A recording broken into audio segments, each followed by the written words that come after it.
Hello and welcome to Adobe Live. My name is Alex Hogue, and I will be your host for the next 90 minutes or so. I am joined by Afoali, a video producer based in Montreal, and I'm super excited to get into her content. Today, we'll be focusing on using generative fill to transform your horizontal video to vertical video without scaling and cropping. So, we're going to make it, in her words, we're going to make it bang. Um, so, Afueli, how you doing? Welcome to the show. Hi, Alex. Thank you for having me. I'm doing good. I hope you're doing well as well. I'm doing great. So, excited to jump into it. Before we do, I just want to say a warm welcome to everyone in the chat. We see Wade and a few others in here. And if you are just joining us for the first time, definitely subscribe to Adobe Live on YouTube as well as on our Behance channel and over on Instagram at Adobe Live. Follow there for any updates and just to keep up and learning with content. So let's go ahead and get into it.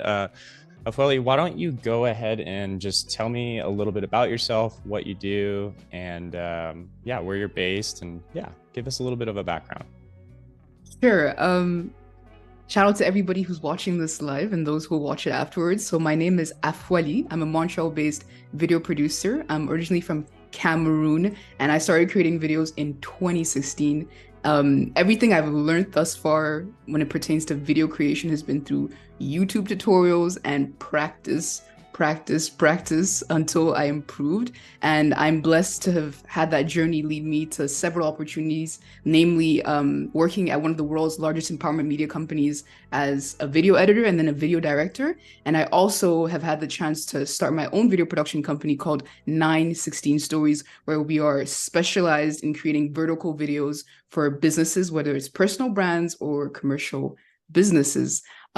Speaking of vertical videos, you may know this or you may not, and that's perfectly fine. About 82% of the traffic on the internet goes to video content today. And most of the people who are watching that video content on the internet are watching it on their phones. And to make sure that you're telling your story in the most immersive way possible for people watching on their phones, we're creating a lot of vertical videos. And that's why I chose to this topic for this live stream because it's something that really excites me, figuring out how can we take a horizontal video that's in 16 by 9 and then make it to be a vertical video that's still immersive for someone to watch, but it's like it's not too zoomed in, so it feels like the video is like claustrophobic, but also you don't lose the context of the scene that you filmed in 16 by 9 when you crop it to be in 916. So we'll be using Photoshop, generative fill, which absolutely love. You have to be living under a rock to not have So heard of good. AI. And of course, Premiere Pro, which is the main software that we use in Adobe Creative Suite to edit videos. And I'm really excited to show y'all how to do this. Yeah, I'm definitely excited to check it out. And I love the concept that you're bringing today because myself included, up until, hopefully after today, I always, rotate the video, scale it in and crop it, which I hate doing. I hate vertical video personally, but it's not going away. And I actually love that you've kind of created that niche for your business and really honed in on taking accountability and owning the vertical video. So I don't want to take away too much. I actually want to get into it and see what you got. So I think I'll just hand it off to you and let's go ahead and jump in. And for anyone in the chat, if you guys got questions, definitely feel free to post those and we'll get our moderators to funnel those over. And myself and Afueli, we will try our best to answer those. So I'm ready. with that, yeah, let's dive in. What do you got? Um, so first of all, before we get into it, I just like to shout out Carl. He's a creator on Instagram that I saw do this for the first time. I was like, I need to try it, and it bangs. That's the word is it bangs. So in order to do this, we're going to be using Premiere Pro and Photoshop. So I'm going to go ahead and open Premiere Pro and create a new project. And I'm curious in the chat, for those of you watching, who here has played with generative fill, and how often are you making vertical videos versus horizontal videos That's a for great your line of question. work? So let us know over in the chat. And I'd also love to know, when you're making your vertical videos, if you make them, are you using your computer or your phone, or rather your camera or your Ooh. phone to film them? So we're in Premiere Pro. I'm creating a new project. I'm just going to call it Adobe Live July 17th because that's the date of today. And I like naming my projects in a way that I can find them very easily. Oh, if you watch any of my streams or see me on here, you know that I'm a stickler for organization and file naming. So I already love this. It took me a while to figure this out, but now I know. So I created a folder for our live stream today, and within that folder, I also have organized how we'll be working through the assets. One of the folders we have is a project folder, and that's where we're going to be putting this project before we open it up. So I'm going to click on create, and here we are in Adobe Premiere Pro. So those of you who've been editing videos, you know, when you're creating a project, the first thing you want to do is import all your assets. If you have never created a video, basically you put in all the videos or the photos that you need to use to create your video into Premiere Pro. So I'm going to go ahead and do that. You can drag and drop it, or you can use the menu within Premiere Pro, but I'm just going to drag and drop it for simplicity's sake today. So I have all the A-roll that we'll be using to create this video. I've already named the clips. So we have 7 different clips. I've selected them all. I'm going to drag and drop them into Premiere. How much footage are we looking at here for like the full video? And did you shoot this, or I guess like what was the full runtime, and what are we kind of bringing it down to? What's the goal here for vertical video specifically? So for this specific live stream, what I decided to do is to use stock footage because I wanted to put forth people that I really care deeply about, and that's just women, specifically women of color. So I went on to Motion Array, downloaded 7 different clips of women looking powerful in their different careers. And so we're going to be editing that down into about a 6-second sizzle reel. So imagine the opening scene like of a show where you see all the characters. That's what we're creating here with these 7 different clips of these women. Love it. Love it. Quick shout out to Josh over in the chat. And we also see Trev, Vandal, Wade. Yes, absolutely agree about the vertical videos. Just hate cropping it. So people in the chat are excited to see this technique. So you got a good topic here. Well, I'm excited to share it with y'all. So we have all the clips in Premiere Pro. One of the things I love to do beyond organizing my clips outside of Premiere, when I get into Premiere, I also love to make sure everything's organized. So I'm just going to create a bin and name it A-roll. So what I did is I just selected everything, right-clicked, and then created, and then selected new bin, and everything went into there. So there we go. We have all the clips we're going to be using for this edit. Now, within Premiere Pro, when you want to create a project, you need to when you want to edit a video, you need to create a sequence, right? That's what Premiere places your video on. That's where you work on a specific video.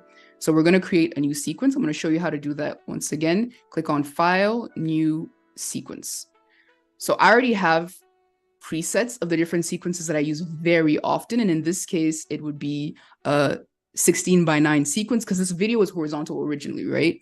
So that's what I'm going to select from my presets. But if you were doing this for the first time, what you would do is click on AVCHD 1080p, AVCHD 1080p 24 frames per second, and just click OK. But before you click on OK for Premiere to create that sequence, you want to name that sequence. So we're just going to name it 16:9, which is a horizontal video sequence.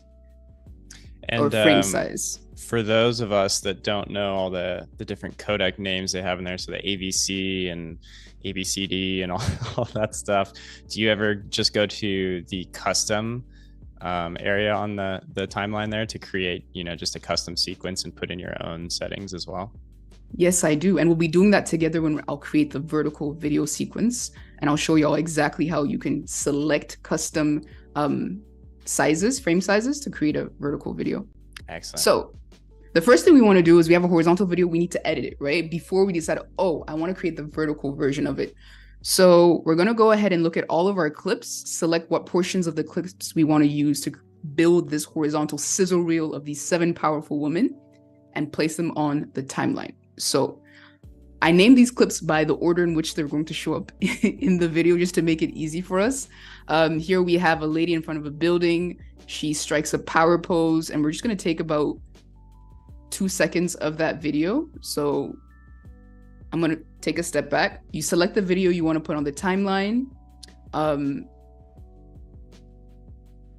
You scrub through the video either by dragging your mouse so you can see the video as it's playing, or by clicking the play head right here, and it'll just play. Once you get to a point you're like, I love this part of the video, I want to use it, what you can do is you can click mark in. Essentially, it tells Premiere from this point, that's where I want you to take the video and then put it onto my sequence. So I'm going to put mark in here. I'm going to keep playing it.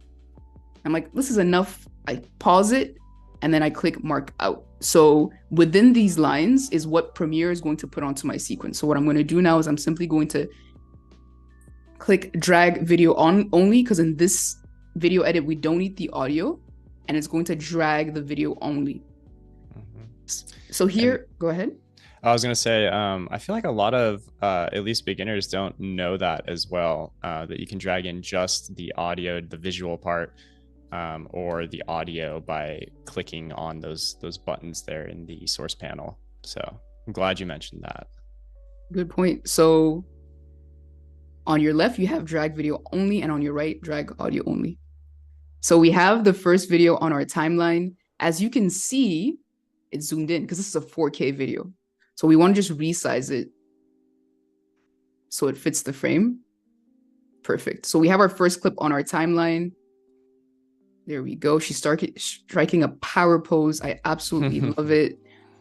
We're going to go on to look at our second clip.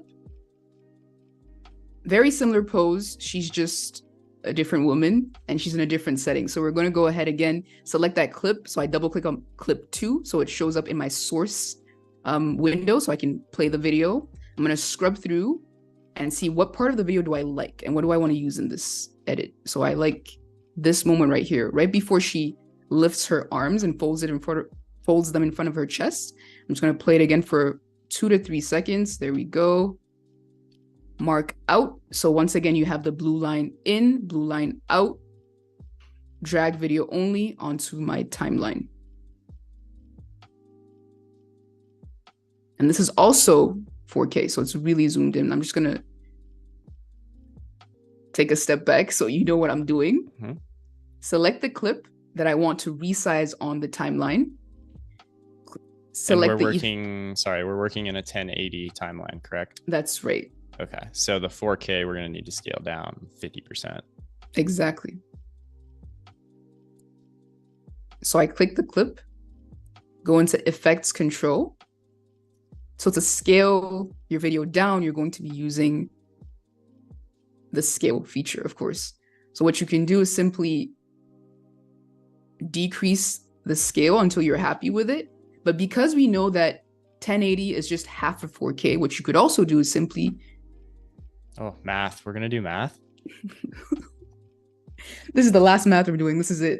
Oh, okay. We're done. Here we go. So what I did there is I just divided 100 by 2, which is 50, and made the scale 50, making sure that the 4K video fit into a 1080 frame. That's it. We're done with math. For those of us not good at math, yes. Is there another way on the timeline that you could quickly just size it to your timeline? There is, and we're going to get into that. So I'm getting ahead. I'm giving you're away all going the fast. secrets. Yes. So third clip, double click it, scrub through. She's looking down. I love when she looks up. So that's what I'm going to get just before she looks up.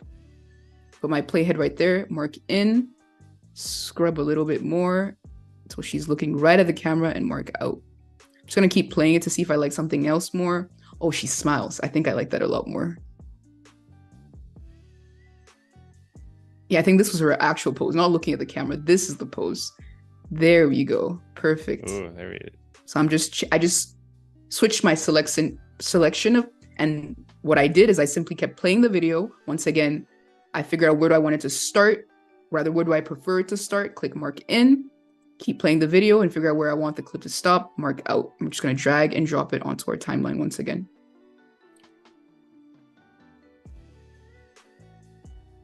And here I'm just resizing it like all the other clips. I'm just going to go ahead and do that for clips 4 to 7. So she seems like she's in a call center where she's working from home, and it's a job where she's on calls all day.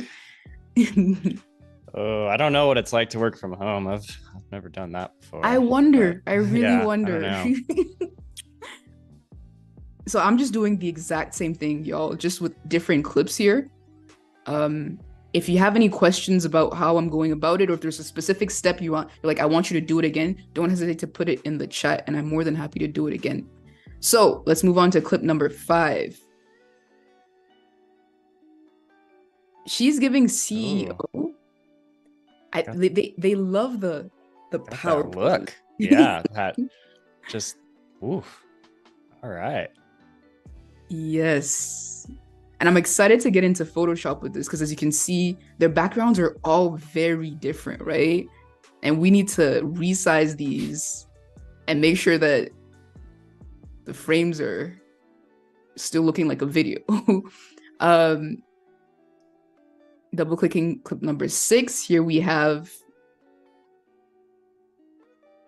Welcome to the stream, Kunal and Paul. And we got Rob cracking some jokes over here on the Adobe Live Behance side. Love it. We got the math jokes going. Oh, he said there's 3 things. 1, work in images, and 2, math is hard. That's it. Rob, we might have to go back to math class because that's only 2. Maybe. But he'll resize the 4K to like 30%. It's okay. Here we go. For anyone just joining us, we are here. We are going to be, well, we're in the process really of learning how to take horizontal video and make it vertical, which might sound simple, but the traditional ways should now be called the old ways because there's a new way to do it, and that's with Adobe Photoshop Generative Fill. And that's what we're going to be working towards in this segment. We're here with Afoali, which is just absolute stunning creative. And right now we're going through on a 1080 timeline, taking 4K clips, sizing them down. And then we're going to take those, and I'm going to assume we're going to start to get to vertical stuff and slowly work our way there. But so far, really exciting, and I can't wait to get into the rest of it. So if you do have any other guest recommendations, if you want to be on the show or anyone else, on Adobe Behance, there's a little tab at the top of the chat, and it says guest recommendations. Click that tab, put your name in, put a friend's name in, put your cat's name in, let us know why they should be on it. But feel free to make recommendations over there. All right, I'll let you get back to it. Alrighty. So my camera just switched out, but it'll be back in a sec. So we have created our horizontal video. We have all the clips on the timeline. We're happy with it. This is where you've probably like finished your video as an editor, and then someone came like, hey, could we make it a story? Or I'd like to put that on TikTok. Have you heard of YouTube Shorts? Like I'd like to get on YouTube Shorts. And here you have a horizontal video. Like, how am I gonna resize it? Well, you probably figured it out in the past. I'm just gonna like put the sequence into a 9/16 the video into a 9/16 sequence, zoom it in, and then there we go. But we're gonna do that here right now, and you will see why that's not amazing. Good to see James over in the chat joining us. Alrighty. So we have our video here. We have the 16:9 sequence, and again, organization, friends, we're going to create a sequence bin and just put that sequence in there. So your client's like, love the 16:9 video, horizontal video, and I want a vertical video. So you're going to create a vertical video sequence. So you're going to click on File, New, Sequence. And here I'm going to show you how you would create a vertical video sequence if you'd never created one before in Adobe Premiere Pro. So you're going to click on AVCHD 1080p, AVCHD 1080p 24 frames per second, because that's just the normal frame rate of a video like this in this case. Click on Settings.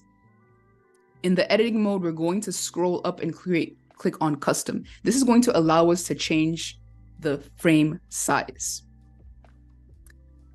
Frame size is what tells you if it's a 16:9 video, if it's a 9:16 video, 4:5, whatever frame size you want for the platforms you're going to be putting it on. And you can know what's the ratio because it's written right here on the right side of frame size. So we want a 9:16 sequence, so a vertical video. So we simply need to inverse the numbers, right? So it's going to go 1080 here horizontally and 1920 vertically. And as you can see, it now says 9:16. If this was your first time creating a vertical video sequence and you're like, I'm going to do it again, what you could do is click on save preset, name it, and it would save it as a preset. So every time you want to create a vertical video sequence, you don't have to like do what I just did every single time. I already have it saved, so I'm not going to do that. But what I am going to do is I'm going to name the sequence, and I'm going to name it 9:16 because this is a 9:16 video sequence. Great. So we have the sequence. Yeah, and I love that little tip there about saving it as a preset as well if you're going to be doing this a lot. That's great.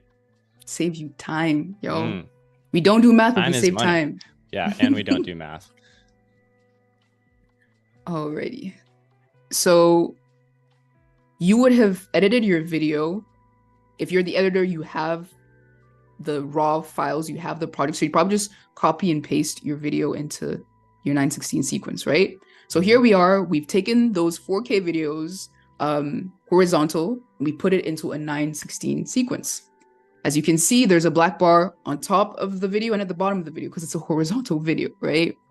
Now, there's two ways where you have for you to resize it. The first thing you could do is simply click on the clip. The same way we scaled it from a 4K frame to a 1080 frame, you could do the same thing here and just increase the size of the frame, the video rather, the scale of the video to make it fit the 9:16 frame and also adjust the positioning, right? Right. That's not bad. But the thing I'm not in love with this, the reason why I'm not in love with this is with this clip, it kind of works. I don't love that we can't see the building behind her. That gives the context as to where she is, right? And then let's try with another clip, like clip number 7. If we zoom it in, she's all up in the screen. We completely lose her chest, part of her hair is gone, and the video literally doesn't exist. And so not there's only nothing that, I feel like you lose a lot of like the artistic element of your videos. Maybe not so much on these ones since it's just a headshot, but a lot of shots I find it's you just lose that background, kind of like you're seeing here. And man, yeah, exactly, not a fan. You did all this work to light a beautiful scene, and just because someone wants to put on Instagram stories, it's gone. So we're gonna fix that. So that was the first way for you to resize your video, right? You could simply scale it up, change the position. The second way that you could do it is by using Premiere Pro's auto reframe feature. So essentially, Premiere can automatically detect, oh, this is the size of a video. You want it to be reframed for this sequence. We'll just fix it for you. How convenient. No math. Major key. So I'm going to select all the clips. One of the things that I value a lot is what I use my brain space for. So I don't like to memorize every single thing in Premiere, but what's amazing with all these Adobe Creative Suite apps is that there's a help feature where if you click on it, you can simply type and search exactly what you're looking for, and it'll find it for you, and you just click and it does it, right? Instead of having to remember, oh, if I want to do an auto reframe of a sequence, I need to go into the sequence tab, scroll all the way down and find auto reframe. So just search it in the help. That is an excellent tip for anyone just starting out too, or if you're constantly doing this, like you said, you don't like to memorize where exactly it is in every single menu. I love that. That's great. It's like the spotlight on a Mac, you know, just to find something really quick. Yeah, love that. Exactly. So I'm going to go ahead. I clicked on auto reframe, and here it lets me know what's the sequence I want to reframe, what's the target aspect ratio. And for us, it's a vertical sequence, so 9:16. And then you can choose what is the speed of the motion tracking. So if it's a scene where there's a subject that's moving, like there's a ball or someone running, you can specify how quickly do you want it to be tracking it. Here, we're just going to put default because they're not moving very much, so it doesn't really matter as much. And of course, we don't want them to nest the clips. Rather, we don't want Premiere to nest the clips, so I'll select don't nest clips. And there we go. Why don't you want it to nest the clips? Because it's for the next step. We're going to have to go into Premiere and then edit the actual clips, and I don't want it to be nested. That's simply for this edit. But if you were in a position where you're editing, you're like, I want my clips to be nested, feel free to select so that the clips are nested once the auto reframe is done. So Premiere has done exactly what you have done if you scaled the video and repositioned it. As you can see, again, some clips are way too zoomed in. For example, here, we literally don't see where she is anymore. If anything, you'd think she's just in front of a grayish blue background. Yeah. Same here. Yeah. So what do we do? I don't know. It's not it doesn't say bang to me. It doesn't bang. It In fact, really it's doesn't. really taken away from what's happening here. So I don't know. What do we do? So that's where Photoshop generative fill comes into the picture. So we're going to go back to our initial 9:16 sequence that we created. We're going to reframe these videos. That's to say, scale them up and reposition them to a point where it's like, it doesn't fill the entire frame, but this is enough for my 9:16 video. So I'm going to go ahead and do that with the first clip so you see exactly what I mean. So here, I want to keep the building in the background, right? If I zoom way too much, lose context on where she is, and it's completely gone. The video loses its meaning, right? Exactly. So here, I want to be able to see both of her shoulders. I don't want it to be too zoomed in, and I want to see the buildings in the background, the building in the background, rather. So I'm going to place it like this, and I'm just going to put her at the bottom of the frame. The reason why I chose the bottom of the frame is because we're going to be generating the rest of the image, right? If we have her legs or enough of her legs, if we placed it like this, then we go into Photoshop generative fill, we have to fill in her legs and the building behind her, which we could do, but again, not again, but another motto of mine is impact over input. If I don't have to do it, I'm not going to put in the energy. Like, what's going to have the most impact? And for me here is I want you to see where she is, which is the top of the building, rather the building behind her. So I'm just going to move her, change the position of the video so it's at the bottom of the frame. That's an excellent way to describe how you make that choice of framing. The other question I have is, what considerations do you take, knowing maybe this is going to, I mean, who knows, it could go to TikTok or Instagram, whatever platform. Are there special considerations you need to take into account? Like maybe part of the frame has text on it or a chat or something like that you need to be concerned about?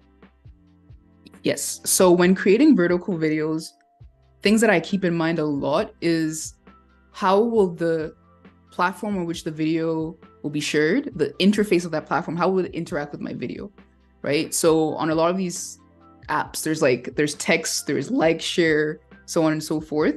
So when I'm creating a vertical video, I'm making sure that when it's framed, nothing important in the frame is going to be covered by what the app is going to put over it. So I have stencils that I use. I can pull that up at the end of the stream, but I'll usually put them over my video when I'm done and just make sure that nothing important is being covered. Love that. Does that answer the question you had? Absolutely. Yeah, that was kind of like, what are those considerations you need for those different platforms?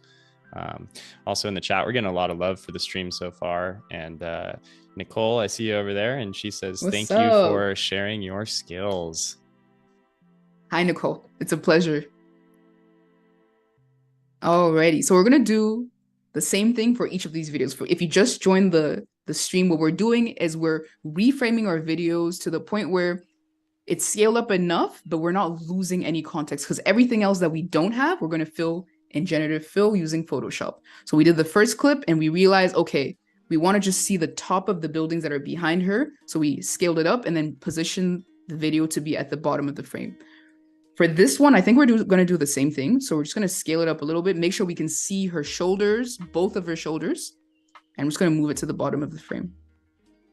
And with what you're doing right now, the reason you're doing that, for those people just joining, the concept behind this is she's reframing it. So then we're going to take this into Photoshop, and it's going to use the new beta generative fill feature to make up for that area, right? That's right. Okay. So for this one, I want us to try something a little different, right? Again, impact over input with all these videos. Gosh, I love So, that impact over input. So good. shout out to my team at GoCast. They'll know Yeah, because is this is that something we used to trademarked? say That's all the good. time. It's not trademark, no, but it was just a mindset that we had. Like if you're editing, what's gonna have the most impact with the least input? Don't like do what you got to do. Yeah, I love So that. with these first three clips, they're all folding their arms, right? And what we really want to see is what's the space these ladies are in, because that gives us context and that adds to their individual stories. Now, with this fourth clip, she's in some form of a call center or she's working from home. We're not too sure. If we do the exact same thing as with the first three clips, that's to say we zoom in and we just move her to the bottom of the frame. So we'd only generate the top of her video, we lose the context of she's at a computer, right? So we're not going to do the same thing for this one. What we're going to do is we're going to zoom in enough, so scale her up enough so we can see both of her shoulders, but we're going to leave space at the bottom of the frame and fill that up. And that's great because we can practice what it would be like if you need to fill the bottom of a frame. So I'm gonna ask the obvious question here, and this might be something you're gonna get into later, but would you ever, I mean, right now you have the vertical video, so you technically have more video on your right and left, correct? Mm-hmm. So would you ever scale the video down and then generate just completely new, or is that kind of like pushing the boundaries and of the generative fill? Like, so some of I've these you're actually still kind never of tried scaling up a that, little bit. I'm just but curious, you know, if I you like left it in that. that, yeah. I like that a lot. And I know it's still a beta thing, so definitely something to kind of experiment with. I'm curious if anyone else has tried that. For me, this whole concept is brand new, so like my mind's Mm-hmm. already blown, and I think for a lot of people here. But yeah, that's kind of where my mind went. So, but continue onward. Yeah, I didn't mean to interrupt you too much. No, but I love that idea, and it's definitely something I'd like to try. I think so. Within creating a vertical video, granted, you want to make the experience immersive for someone on a phone, but you also need to keep in mind that with vertical video and smartphone video consumption, one of the things that we're also fighting for is people's attention, right? So if you zoom out way too much, that means that the subject is a lot smaller in the frame. So you can't really see them. Granted, you will be able to generate the whole scene. It's like, oh, wow. But again, impact over input. Are you trying to grab someone's attention and keep the context of your story? Or are you trying to show your whole set? So you'd have to determine what you're trying to do when you're editing on your own time. That's for all those watching us. Gosh, that's so true. I love the fact that you like specialize in vertical video, because these are things that I think a lot of people wouldn't think about. Is, you Mm-hmm. know, what is perceived the best on your phone, and even what is the analytical data. Like you don't want it to be too far away because people won't be able to see it. So I love that insight and just like getting people's brains thinking about just where you're going with this and like what works best. Great tips. Mm-hmm. Alrighty. So we have scaled all 7 of our videos to a point where we have enough context without being too zoomed in. We've scaled it enough without losing too much context as to where they are in the world in this specific video. And now what we're ready to do is take our video and put it into Photoshop to use generative fill to extend the frame so that it'll fill up our 916 frame. As you can see here, for each of them, there's black. So everywhere that there's black, we're trying to fill that up with what would have been there if we had actually filmed the video in the vertical video format. Excellent. Yeah, let's dive into it. Alrighty, I feel like you're hell excited I'm about this. so I love excited. it. I want to make it bang. Let's go. So a video is literally just a series of photos, right? When you say FPS, frames per second, how many frames in a second of video? Lots of photos, depending on the frame that you film a video at, right? So that's exactly what we're going to do. We're going to take advantage of that concept to be able to fill up our frames. So for each of these videos, we're going to take a screen grab and put it into Photoshop to generate the rest of the frame. Now, there's something that's very important that you do as you take these screen grabs of each frame. So I'm going to do it with the first one and show you what's the important tip here. I'm going to take a step back. So I scrubbed through the video. I think this frame is like, it doesn't really matter because she's in frame the whole time, but just pick a frame, select export frame. So that will be in your program window. At the bottom, you'll see export frame. If you don't see it, you just simply need to click on button editor, and it would be one of the buttons here, and you simply need to select it, and it will be added to your menu at the bottom of your program window. Mm-hmm. So I'm going to click on export frame. The shortcut on Mac is Command E. And here you have the menu to export the frame you've selected, right? So the first thing is we can name the frame. I'm going to name it clip number 1. Let's just keep it consistent. So we'll be able to like put it back in without having to like search which clip is it, or having to actually look at it to be like, okay, this is the clip. Next, you have format. So this is extremely important.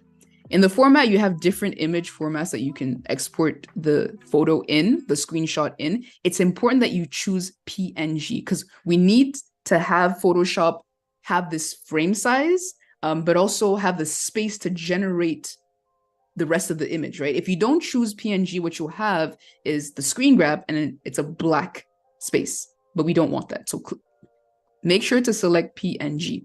So then we're going to the alpha of it. Is that right? Exactly. So meaning that where there's black right now that you see on the program window right here, it'll be transparent. Excellent. So don't use JPEG. Do not use JPEG. Use PNG, friends. So we're going to click on browse to figure out where do we want to save it on our computer. Again, I have organized my folders before we got into this. If you didn't, you would simply create a folder here. I've called it screenshots, and I'm going to put clip 1 right here and click on OK. And it's going to export that frame and save it in the path that I chose. So it's asked me to confirm overwrite because I already had a clip named like that, but that won't happen to you if you're doing it for the first time. So we're going to do this for every single video.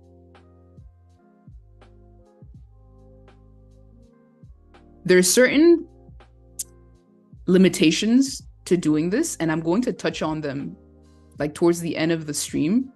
For example, we're using videos where the camera doesn't move very much, nor does the subject within the frame, right? Which makes it relatively easier for the editor who's using generative fill, especially when we're talking about editing the video from a specific screenshot. So yeah, here what like this is like cutting edge too, just in the sense like a lot of these have, you know, very little movement and pretty clear like depth of field going on. Mm-hmm. Is that what helps it really sell the effect of, you know, what's AI generated versus reality?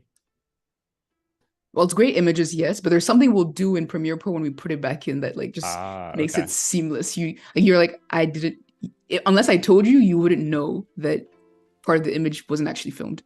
Oh, so secretive. You're hooking I like me. reveals. I'm into it. Yeah. I like reveals. Building us up.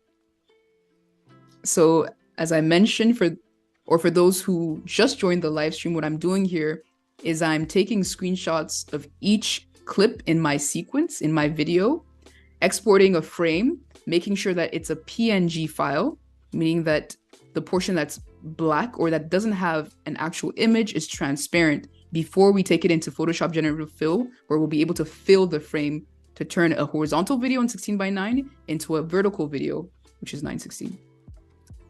And forgive me if you touched on this, but as you're grabbing those frame grabs, are you picking like a particular frame in mind, or are you just kind of, I mean, they're mostly pretty similar in this instance, but is there anything specific you're looking for, or are you just kind of grabbing whatever frame you think might work best?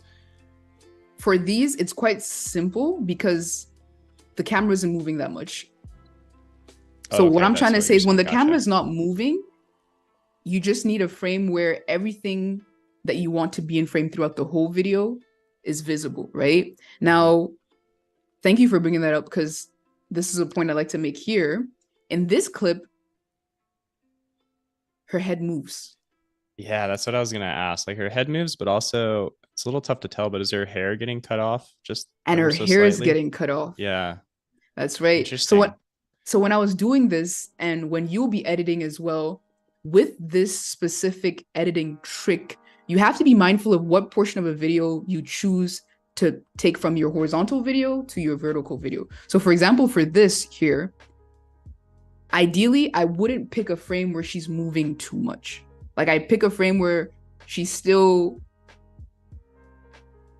mis en valeur. This is me speaking French now, but we still shine the light on who she is as a character in the story, but without putting too much stress on the editing that we're trying to do right now, right? So I'm just gonna go back into her original clip.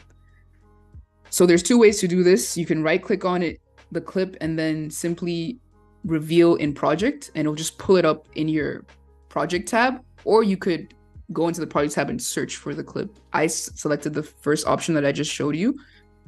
I'm going to double click the clip to play it, and just scrub through and see if there's a moment where she's not moving as much, but she still would be happy to see herself in this video, right? Even though we've cropped her or we've reframed the video. So this here, she's smiling, she looks happy, but she's not moving as much. So I'm going to switch out the clip.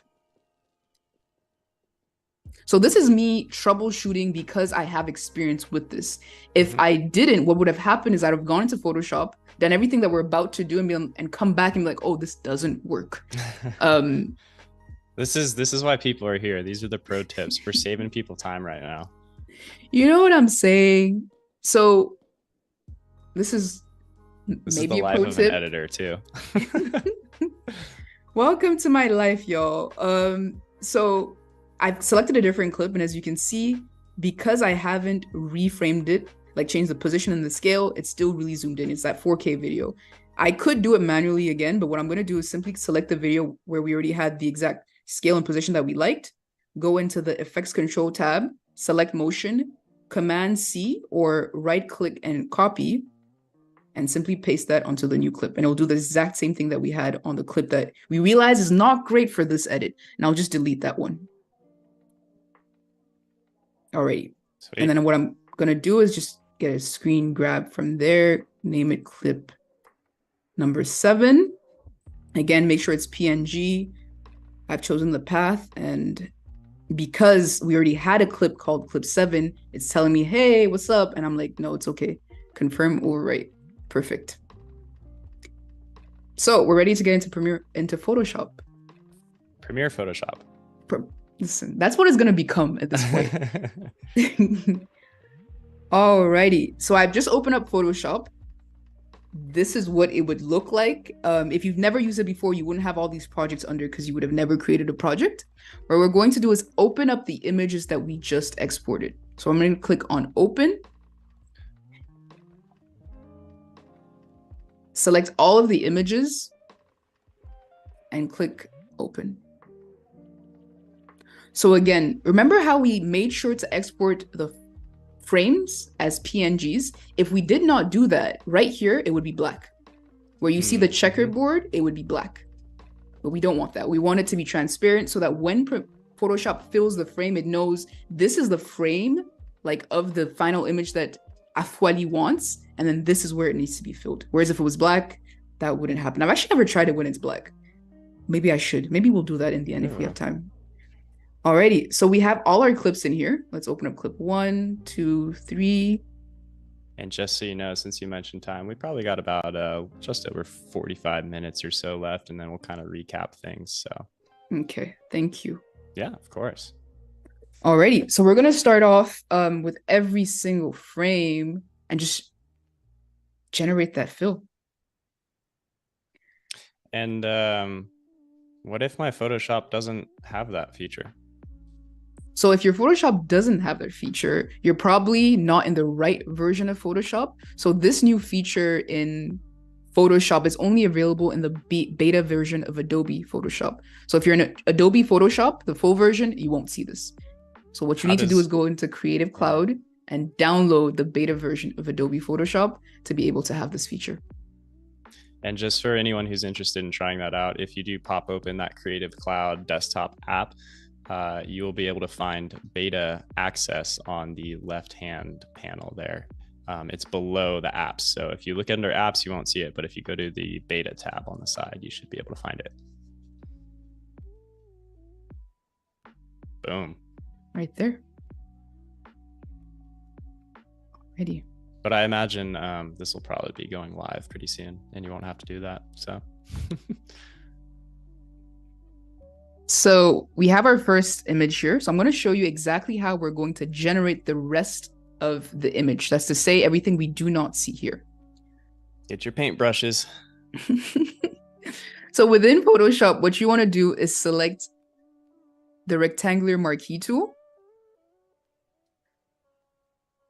Then you want to select the, I'm going to try and explain this. This is something I do and it's like all in my head. And I'm like, I need to put it into words for someone who's never done it before so they understand it. The rectangular marquee tool allows you to select a portion or an entire image within your Photoshop project, right? In this case, for generative fill, what we want Photoshop to know is I need you to generate this portion of my image. In our case, it's this right here, right? Because this doesn't exist. Now, we could just select this here. Okay, cool. But the thing is, we're trying to fill a frame. We're trying to continue a video that already exists. In this case, we're trying to continue an image that already exists in order to help generative fill know, oh, it needs to be a continuation of this image. We need to select a portion of the image already, right? So that's why I'm not only selecting the transparent portion of the photo, I'm also selecting a little bit of the image already, so that when I click on generative fill, Photoshop will know, oh, okay, we're generating this, but it needs to take into account what's right below, what's also selected and already exists. I'm gonna pause. Just let that sink in. For dramatic info. Oh my gosh, I love it. Like, just to make sure people understand. So we're gonna click on generative fill. And here, what you can see, if this is your first time ever seeing this feature in Photoshop, is you could describe what you want to appear, right? Or you could just click on generate. In this case, Photoshop will simply fill in the frame using its artificial intelligence, knowing that you've selected a part of the existing image and you want it to fill up everything that doesn't exist. So everything above, everything that's in the checkered boxes, right? And we're going to click on generate. And again, just once more for anyone that maybe their boss walked by and they're watching at work, or if you're just joining us, this is in the beta version of Photoshop. So if you do the marquee tool and you don't see this option, go ahead and hop in the beta version. That's right. So here Photoshop has generated the rest of our frame. And as you can see, there's the building behind her. Because we selected a part of the image that already existed, it completely fills it up as though it's filled. Wow, that's so impressive. It looked, I mean, like I couldn't do that, and that took, I don't know, what was that, like 2 seconds? It was 3 seconds. You shouted so out good. All those who are watching this from work and are scared of their bosses seeing them, and it showed up. And then on the right of our screen, we have variations. So when Photoshop generates an image using this new feature, it gives you 3 different options, right? And you can go ahead and scrub through them and see what do you like the most. I really like option 1. I think that's really good. Oh, yeah. And then option 3 is nice. Option 2, they all work, to be honest. Cycle through them slowly. I'm curious in the chat, anyone watching, what do you like the best? 1, and then let's see, 2, and then 3. Okay. Yeah, I think my pick is 1. We're on the same page. So we're going to go with 1. There we go. So that's our first image. We're going to go ahead and do this for every single one before we export them. What I love to do is do the same task in batches. So another option is you could do each image, generate the fill, then export it, and then do the next one. But I like to do the same task and then do the same task again. So I'm going to go to we might have some contesters. We're getting 2 in the chat as well. Oh, okay. Oh, no, that was 1. Just kidding. Let's go with 1. Let's continue on. Alrighty. We're going to do this a few more times, so let's be ready. We got 7, right? So Clip number 2, we're going to do the exact same thing. We're going to select the rectangular marquee tool, select the portion of the image that does not exist, and then a little bit of what already exists. Just a touch. So when I do this, I try not to select the subject because the subject already exists, right? And I don't want Photoshop to mess that up.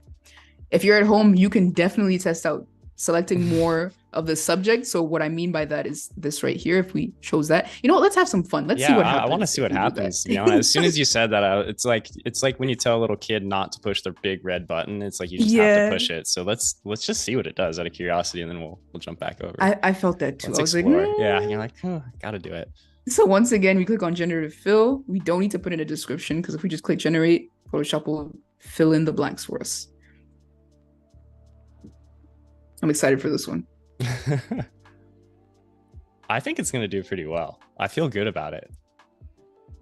And get ready to vote 1, 2, or 3. Look at that. Wow, okay. Look at that. All right, so let's take a look at option 1 here. This is 1. Okay, let's see 2. This is 2.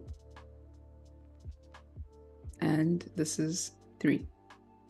Yeah, they're all very similar. They're really good. Let's see CMO again. So 1. Okay, 2. This is 2. Okay. I mean, and 3. Ooh. What do we think here? What's your pick? I like 1. But I'll tell you why I wouldn't even pick any of them. But let's just 1. My pick is number 1. Okay. Rob says, wow, impressive. Hopefully he said it like that the way I said it, but okay. So 1, but you wouldn't go with any of these. Why is that? So again, these are images, right? But what we want to do is put this back into a video. And if we change part of her head and the background, when you go back into Premiere Pro, you'll see why it potentially wouldn't work. So what I'll do here is I'll just export it so we can try it together. And then I'll do what. So Andrew says he likes 2. Sorry. Rob likes 1. And then Wade says, can we do it again? So boom, yes, here we are. We're doing it again. There we go. So what was our most popular number? 1, 2, or 3? It's between 1 and 2. We got some people over on YouTube saying 2, and we got some people on Behance saying 1. And I think it's tied right now, actually, between 1 and 2. Okay, let's do 2 because the first one we did 1. Okay, let's do 2. And I'll just export it because I want to show y'all what I actually do. And we'll just use this as an example once we go back into Premiere Pro. Excellent. And I'm going to run through this quickly. Yeah, we got another half hour or so. Okay. For anyone just tuning in, if you missed the beginning of this segment, don't worry. It is captured and stored on YouTube and Behance. So feel free to save this, go back, download the beta, follow along and try it out with your own stuff. And then you can play along with options 1, 2, or 3, or create even more. So definitely feel free to share this out after the stream. And as well, if you have anyone else that's interested in being on Adobe Live, over on the Adobe Behance website, there is a tab in the upper right-hand corner near the chat. It says guest recommendations. Feel free to recommend anyone you think should be on the show. Alrighty. So here we go. What I did is the exact same thing. I just didn't select part of her head when I generated this last one. Oh, yeah. Look at these results. I think it's much better. Giving a little more context to the scene. Mm-hmm. So I'll do clip number 3, but just the first time I ever tried this, I screamed. It's pretty mind-blowing. I've had to do this manually in the past for very specific photos, and it takes forever. Well, maybe not forever, but definitely a lot longer than what we're doing right now, and it probably doesn't look as good. And this is just in a few seconds. You know what I'm like? It's crazy what we're able to do with technology. I'm curious to know in the chat, when you first heard of how AI was coming into our creative industries, were you scared, excited, or indifferent? Or are you just now finding out about AI? In which case, welcome to 2023. So for clip number 3, I've done the exact same thing. I've selected the rectangular marquee tool, selected a portion of the image where there is nothing, as well as a part of the existing image, and I'm going to click generative fill and click on generate. And get ready to choose variation 1, 2, or 3. All right, we're standing by on numbers. So this is variation number 1. Okay. What do we think? Do we like it? Let's take a look at number 2. Yeah. Ooh. I like 2 much better so far, personally. It's got character. And then we have 3. Pretty similar to 1. Mm-hmm. So I'm going to show them again. Yeah, we have so 1. We got 1. Yeah. 2. And 3. So far, looks like the winner is number 2 at the moment. Okay. From what I can tell. Let's see another one. Ooh, oh, wow. No, 3 is coming in too, but we got more of these to get through as well. So 3 just took the lead. This is fun. I'm into it. Let's take a look at clip number 4. Like a game show going on here. You know what I'm saying? You get a car. You get a car. Exactly. So we have clip number 4 here. What I love about this one is we're going to be doing the top and the bottom of the image. If you weren't with us when we were in Premiere Pro, the reason why we chose to get a screenshot of this particular character like this is because if we didn't, we'd lose the context of where she was, which is she's at a computer sitting at a desk, right? So that's why we didn't. We also cropped the bottom of the frame. So we're just going to go ahead and do the exact same thing to fill up this image. Click on the rectangular marquee tool. We're going to do the top first. Generative fill, generate. We probably got another 20 to 25 minutes before we got to wrap up. And I definitely am excited to see how you bring this back to video form as well. Is that something we're going to get to see? I hope. We're definitely going to get to see that. Awesome. So here we go. We're going to do the bottom of the frame. And Oliver is asking, can you use the lasso tool instead of the rectangular marquee tool to grab some of the background and around the head? And I think, yeah, I think the answer is yes in short form. But what do you say? I've actually never tried that. I've only used the rectangular marquee tool. Mm-hmm. Yeah, it should work with the lasso tool as well. So here we have the top of the frame and the bottom of the frame. Let's see what it's saying. We have option 1 here. That looks okay. I'm happy they didn't show any hands because as you know, or maybe you don't know, AI is not really good with hands right now. And then this is option 2. I like option 2. 2's the winner. Yeah. Let's go to clip number 5. So once again, rectangular marquee tool. In addition to like, so we can make backgrounds with this, but we can also add in elements with the generative fill as well. Have you played around with that yet? I have. In creating might be hard on this because we're not seeing a whole lot of the background and such, but yeah, curious your takeaways on it. I found that it works a lot better with horizontal videos.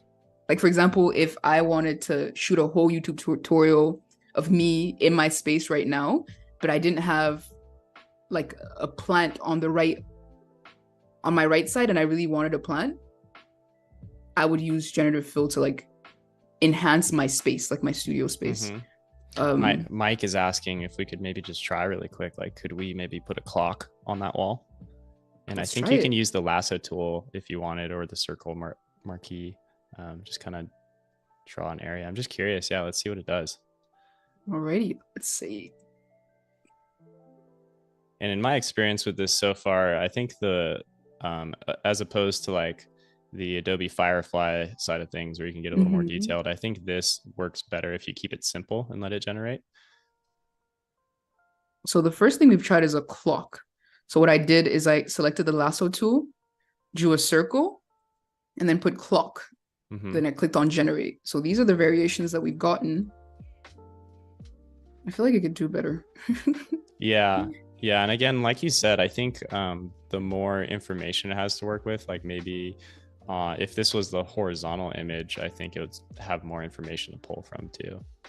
Let's try clock on a wall, because maybe he doesn't know that it's on a wall.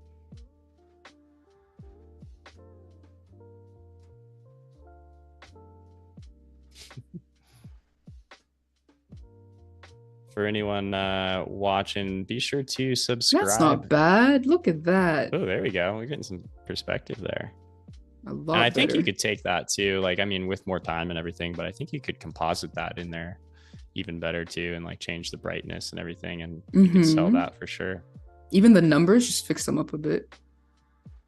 Well, we don't do math here, so I meant on the clock, like the I don't two. even know if that counts. Like telling time in math, that's a stretch.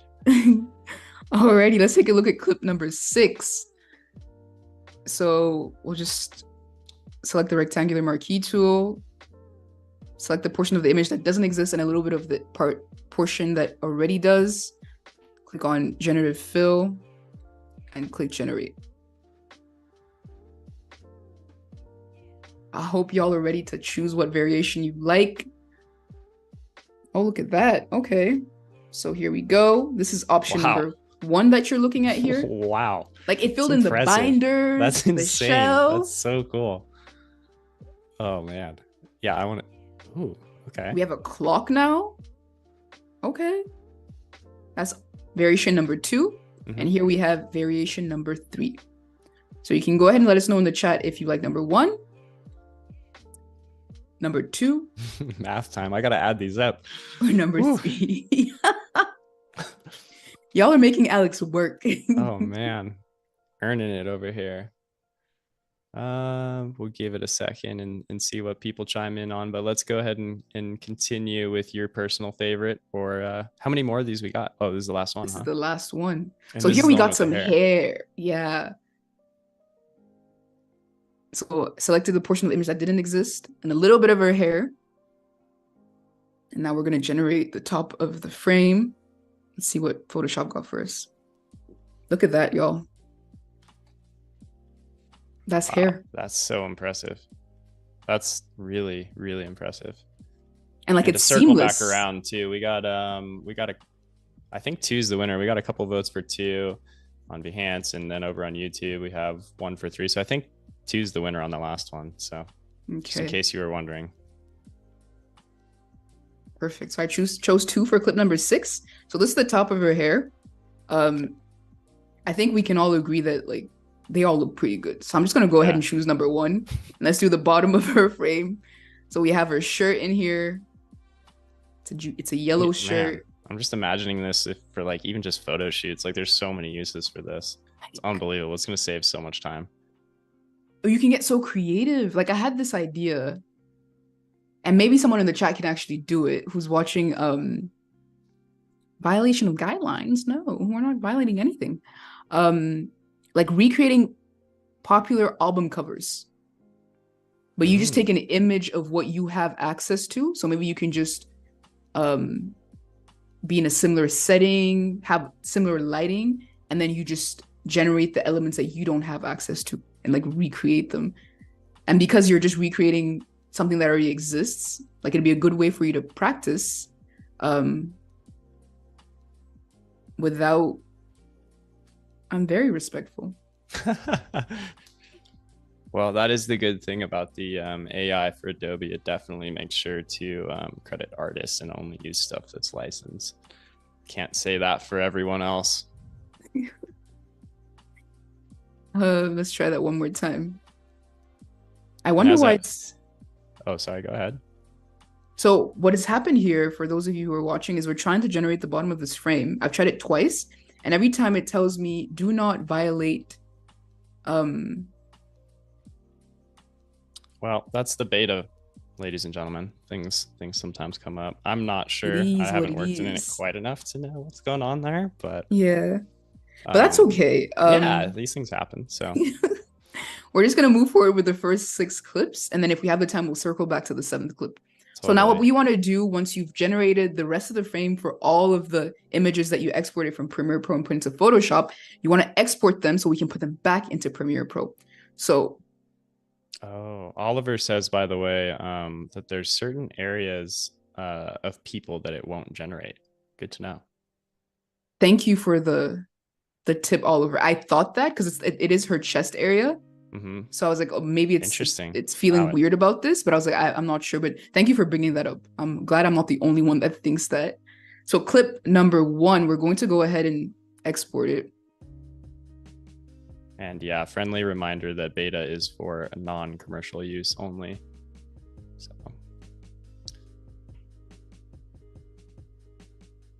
So I'm just gonna go and name these. Got some construction going on outside. I hope you guys aren't hearing that. We can't hear it. Excellent. As I was saying earlier, be sure to subscribe on Adobe Behance, as well as over on YouTube. Click the little bell, join in. It is YouTube at Adobe Live, and also on Instagram to keep the simple, quick updates and see the little cut downs and things you missed. So feel free to join in there. We are hanging out here with Afoali, who is a AI generating vertical wizard, really. I don't know if that's an official title, but that's the title I'm assigning. So I think we can work with that. Yeah, this is good. This is a great topic, by the way. I'm so glad you chose this and are bringing it out to the community. It's really cool to see all this new stuff coming out with AI just all over the place. And also just the way you're utilizing it. I don't think I would have thought of doing that for vertical video, which is your specialty. So of course you thought of it. I'm grateful for the opportunity to get to share with all of you. Yeah, and definitely go check out her work.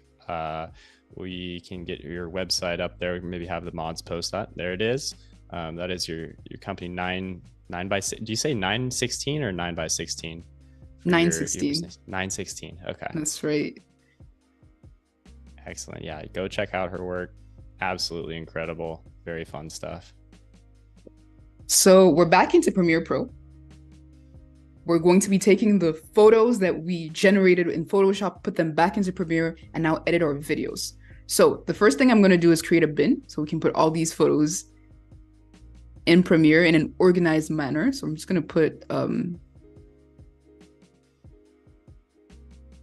build frames. There we go. And I'm going to go ahead and drag and drop all of our files.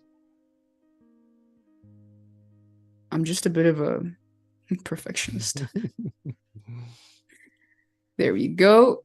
So we have all the frames, right? Except for clip number 7, which we're going to get back to. So here we are. Let's play our video again for those of you who weren't here when we finished off with Premiere Pro in the first part, so you can take a look at what we have.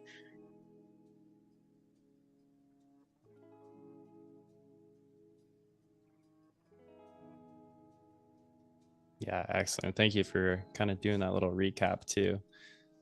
For those who might have missed the beginning, we're basically taking horizontal video and making a vertical video, but we're not scaling it in and losing all that resolution and quality and background. We are actually using Photoshop generative fill to create that extra background so we can stay zoomed out a little bit and get more of the actual creative work that went into the shots. That's right. And just so we can get through every single clip, I'm just going to shorten them a little bit. Mm-hmm. Yeah, we got probably another 10, 12 minutes, and then we'll do kind of just a real quick recap. Okay.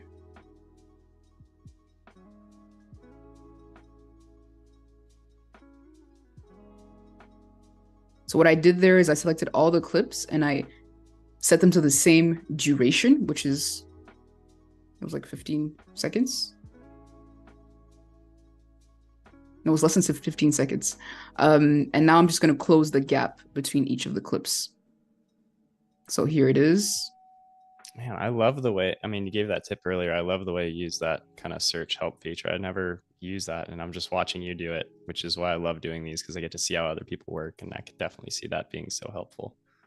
Impact over just for like input. close gap there. Yeah.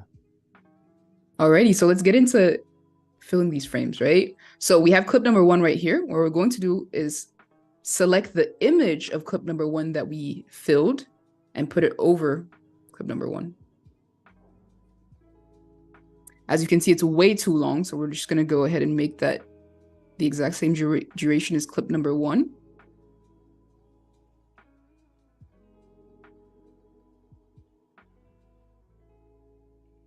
So here it is.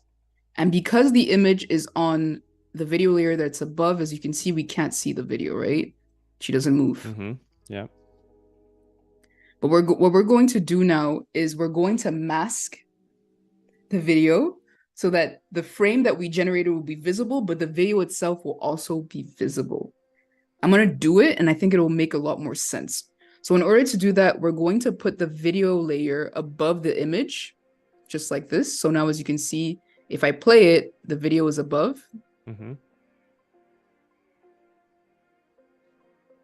We're going to select the video, click Effects Control, and then click Free Draw Bezier. So we're going to create a mask, and we're going to create one that's custom so we can draw exactly how we want it to show up, right? So I'm just going to go ahead and draw around her head. And I'm going to click outside of the frame just because we like the bottom of the frame, because that was actually in the image, right? We liked it. Yeah. So right now we're basically going to kind of composite that generated image into our video footage. Exactly. I'm just going to make it smaller so I can see all around the video. There we go. So when I turn off the layer underneath, that's to say the image that we generated in Photoshop, as you can see, this is the mask that we created, right? So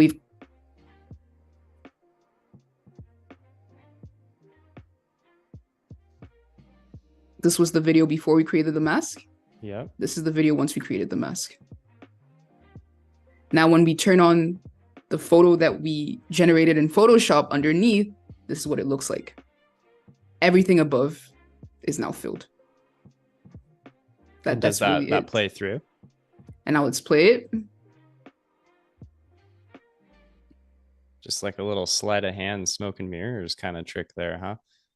Unless I told you that that's what I did, you wouldn't know that that's what I did. No, I couldn't tell. And because your eyes aren't really drawn to that area either. You know, you're looking at her in the real video. Exactly. And so we would just continue this process throughout for the other clips. Exactly. So I'm just going to go ahead and place all of our photos under the clips and then create the masks for each one. Now, let me ask you. So since you're in the world of 9:16 stories, see what I did there? Would you, I mean, this is a little bit of a tedious process. I think some people would agree, although it does seem to work very well. How often do you typically like scale things in for each shot, since we do have to apply this to every individual shot? How often would you scale it in versus doing this technique? And do you do it for everything, or do you maybe pick and choose like a couple shots that really maybe lose that significance if you zoom them in too much and you lose all that background? What's your approach there? So you mix and match. Again, impact over input with everything that you do. The first question I'd ask myself is, what's the impact I want this video to have, right? And if it's really important that we see more of the frame and scaling it up is not enough for us to do that, then I'm going to be doing this. But if I don't need to be going into Photoshop and creating masks and all of this, I will not do it. And that's strictly because of the amount of time that's required to be able to, one, make sure that the part of your video you're selecting is ideal for this technique, and then going into Photoshop, generating what you need, as in that doesn't exist in the image, putting it back into Premiere Pro and masking it out, right? Impact over input. That's how I would go about it. And again, the impact is what's the goal with this video? If it's a video where we really need to see everything, let's do it. If it's not, let's not do that. Mm-hmm. Yeah. And I gotta ask this question. It's kind of related, kind of unrelated, but I know it always comes up. And what is your take on shooting specifically vertical video versus shooting horizontal and transforming it into vertical or preparing it for vertical? So I am pro film everything horizontally. Okay. Let me take a step back. I am pro pre-production is the most important stage of of your production process. They say a movie is created three times: when you write it, when you shoot it, and when you edit it. And with videos, it's when you write your script or you plan out what am I shooting, right? And everything you do needs to be having again that impact, that end impact in mind. So if I'm creating a video and I know that they're at a certain point, we're going to have to like share it in a vertical format. I will always film it horizontally because one of my pet peeves with this vertical video craze that we have is like that's it. It's filmed vertically and that's it. Mm-hmm. There is That's no, it. You can't go back. you There's no other literally option. cannot go back. Like imagine Mm-hmm. like it's with the Apple Vision Pro being so big, it's showing us that we don't humans like we look from left to right, right? Like that the next evolution of how we consume um stories through video, through moving pictures is going to be more immersive, meaning it won't be vertical. Um, so if I film everything vertically and we evolve into the next format, I literally cannot evolve with Right. it, right? Because everything of mine is in 916. Whereas if I film it horizontally, I can crop it down to 4:5, 916, whatever format I want. So I am pro plan first, know exactly what you want to do with the video today, then film it with that in mind. So if I'm filming a horizontal video, I use grid lines in my camera. So I'm framing it with how it will be cropped in the edit, but it's horizontal. So if I needed it in a horizontal format, it exists. I'm not like, oh shit, like I can't do anything.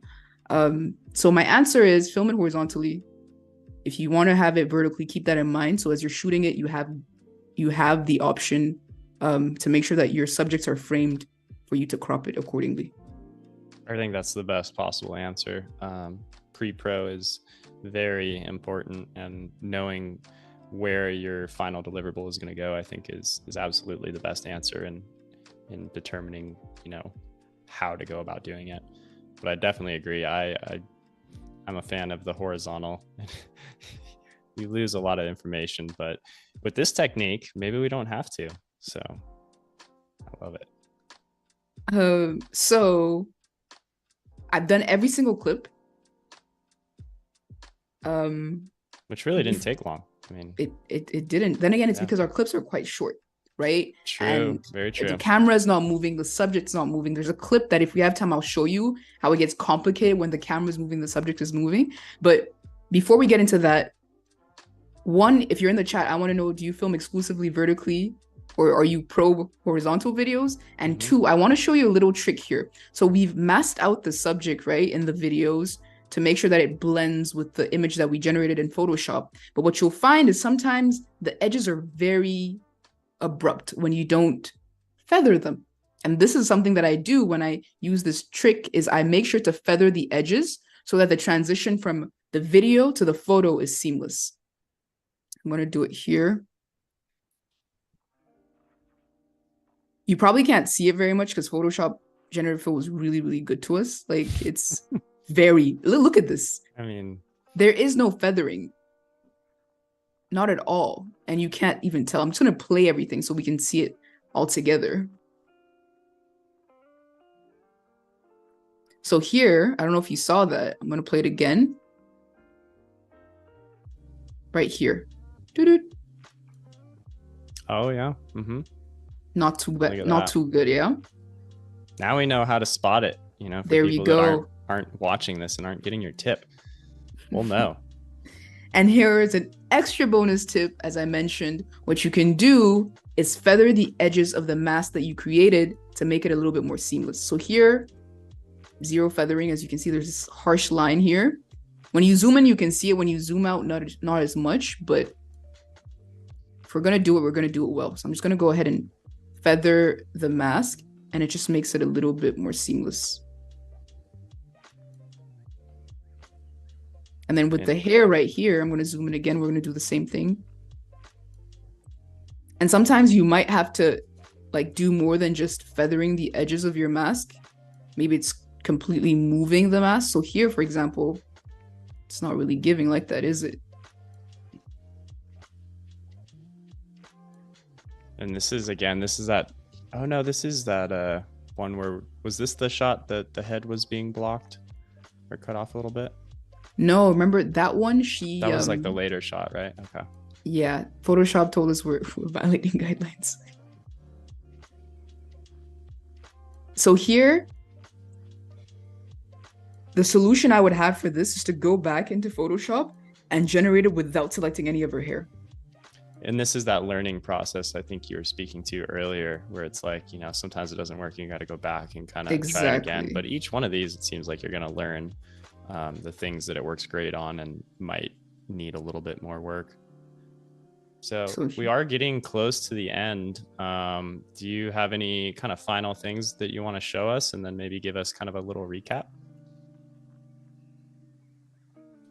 I think we can just go over the whole video that we just created and then go into the recap. Yeah. So I'm going to play the video. We covered everything. The only thing we didn't do is the 7th clip, which kind of bugged in Photoshop, but you have the essentials of how you can go from a horizontal video into a vertical video and use Photoshop generative fill to generate the portion of the image that you did not actually film when you're shooting your video horizontally. So I'm going to play what we created together today.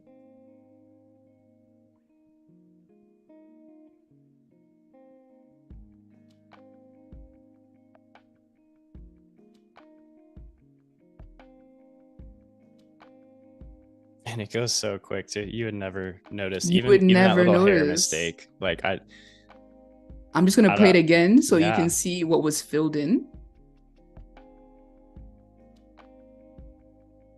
Wow. Yeah, and then show us the final one more time with it turned on.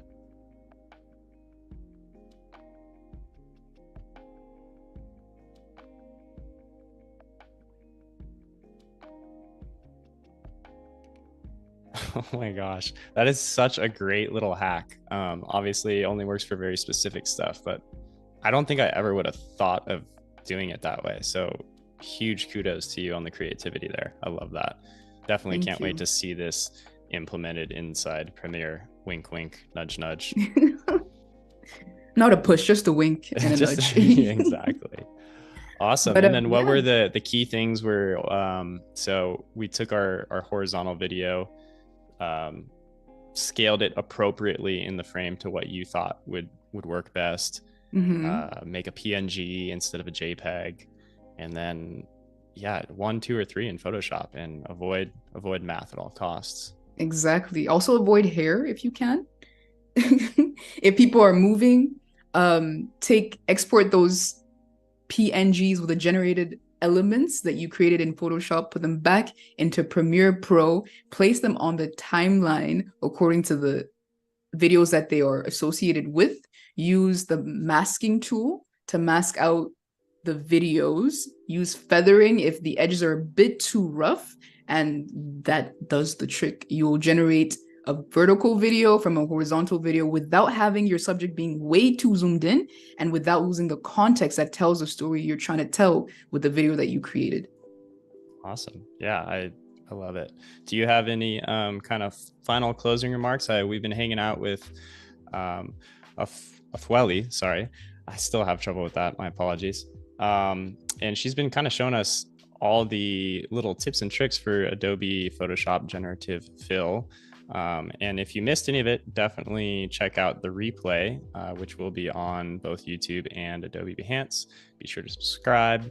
It's been so good having you. Do you have any last remarks? Where can people find you?